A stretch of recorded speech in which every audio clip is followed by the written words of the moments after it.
In today's video, I'm going to teach you how to share your screen and view participants in Google Meet. Whether you're working from home or collaborating with a global team, mastering these features can significantly enhance your virtual meeting experience. Let's dive right in. First, you'll need to access Google Meet. You can do this by opening any browser on your computer and typing in meet.google.com. If you're on a mobile device, simply open your Google Meet app. This is your gateway to all your meetings and calls. Once you're at the Google Meet homepage, you'll see an option that says Enter a code or link. This is where you can join an existing meeting. Clicking this option will prompt you to input the meeting code or link you've been provided with. Go ahead and enter that information. After entering the code, you'll notice a Join button appear. Click this to proceed into the meeting room. In some cases, especially when joining a secured meeting, you might be prompted to click on Ask to Join. Don't worry, this just sends a request to the host so they know you're waiting to enter. Once you've gained access, you'll see a Join Now button. Click on this and voila, you're in the meeting.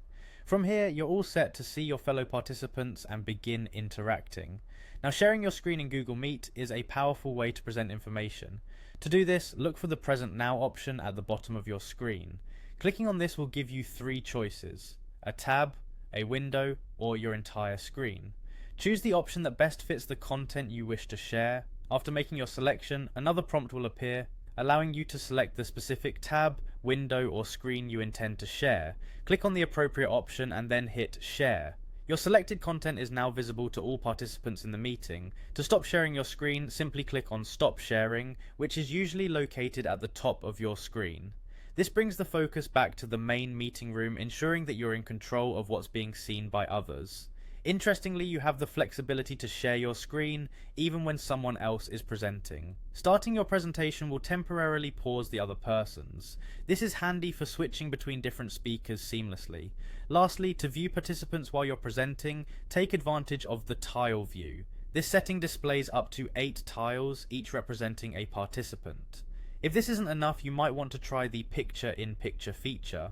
This nifty option lets you keep an eye on your audience without interrupting your presentation.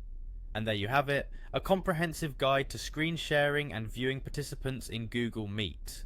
With these tools at your fingertips, you'll be able to conduct meetings more effectively and engage with your team like never before. Thanks for tuning in, and happy meeting.